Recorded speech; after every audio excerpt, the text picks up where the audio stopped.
Okay, so now in this topic we are discussing exam blueprint 2.2, which is part of the network access.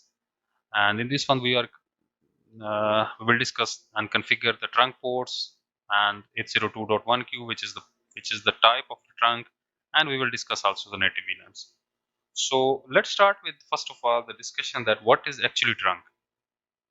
Consider that we have two switches, and in these two switches we have switch A and we have switch B. Okay, this is switch A and this is switch B. So this switch have two different VLANs. For example, here one VLAN which is VLAN 10. We have also VLAN 10 here. It's identical. Okay. We have another VLAN here, VLAN 20. We have VLAN 20 here also. Sorry for. Okay. So now the both switches have the same identical VLANs. And this VLANs, this ports is access ports. So if this device is in VLAN 10, this device is in VLAN 20, same VLAN 20 and VLAN 10. So these ports which is connected to the switch, this port is access ports. All these four ports are access ports. Now we need to pass the traffic between these two switches. So what about these ports? What about the link between the switches? The link between to connect the both switches. So this link is called trunk port. Okay, what is mean by trunk? Trunk is the link which carry multiple VLANs. So the requirement for our as per our scenario that we have two switches and we need to carry multiple VLANs from switch A to switch B. So we need to carry VLAN 10, VLAN 20. So definitely we cannot go with access port because access port have limitation. We need to configure only single VLAN. But in this scenario, if we have trunk, it can carry multiple VLANs. So what's happening actually in trunk? Trunk is like, for example, if the packet is coming from VLAN 10 and once it's entered to the VLAN, before entering in the trunk interface, what switch did? Okay, this packet is, for example, it's belong to VLAN 20, so it will add extra header on this one, and this is header is that this packet is belong to VLAN 20. Okay, so once this switch receive, it will receive the packet with extra header on this interface. It will see that okay, the header belongs to 20, so this packet which enter from here, it will go exactly to this VLAN 20. It will not travel to, it will not broadcast to VLAN 10. Why?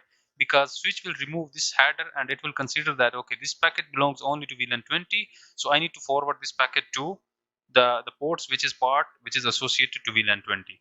Same thing if packet is coming from VLAN 10, from here it will enter to the switch, and before entering to the switch will enter extra header on this one identifier that this packet is belong to VLAN 10. So once it's received, the other switch will uh, see the packet, it will see that header is 10, VLAN 10. So it will forward this packet which is coming from VLAN 10 to VLAN 10 interfaces.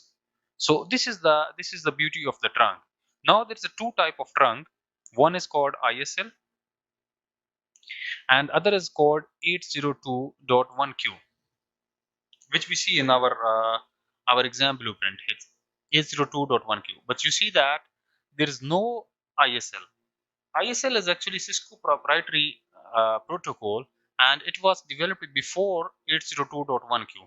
But nowadays Cisco mostly, the if you see the switches, the latest switches, it's not coming with ISL. Cisco is no more have development on this protocol. Cisco is also focused on 802.1q, which is industry standard protocol, and it's very well established.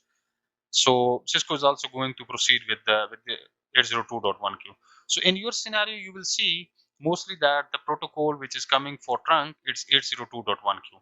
But if some switches, for example, if this switch and this switch, two different switches, so if this switch support ISL and 802.1q, and here you have only the ISL, so what will happen?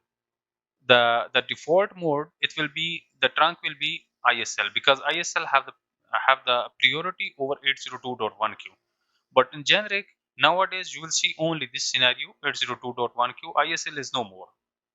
So as per, if we see in our lab, as per our scenario, as per our company scenario, we have two different switches in the access zone and the access switches. So we need to pass the multiple VLANs on these interfaces. So in our scenario, the trunk between the switches,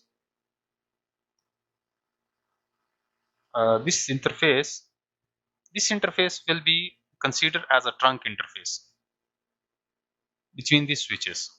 So the link between the access between campus to distribution to campus access and campus distribution to campus access 01, this interface will be as a trunk interface. So we need to configure this one trunk interface, so these multiple VLANs can uh, allow on this interface, and it can move from one switch to the other switch. The traffic should be allowed. Now this is the definition of the trunk. If you see one thing more here, which is called the native VLAN, this one. What is native VLAN actually? Native VLAN, if you see the scenario here, that we have different switches, and as per our last yeah, this, if you see this diagram, consider that we have one another network here, which is management network. So for example, we have our any other ports. So consider that this switch have the management VLAN, and this switch also have the management VLAN. So uh, we don't want to add any extra header on the management interface. Okay, so we want to send this traffic as untagged traffic. We don't want to tag this traffic. So once this traffic enter to the switch, and we don't want to add any extra tag on this interface, or sorry, or on or sorry, on this packet which is coming from management VLAN. So this will be go as a native VLAN. So by default VLAN 1 is native VLAN on all switches. Okay, so if you want to change this VLAN, definitely you have option, you can go to the trunk and you can change it.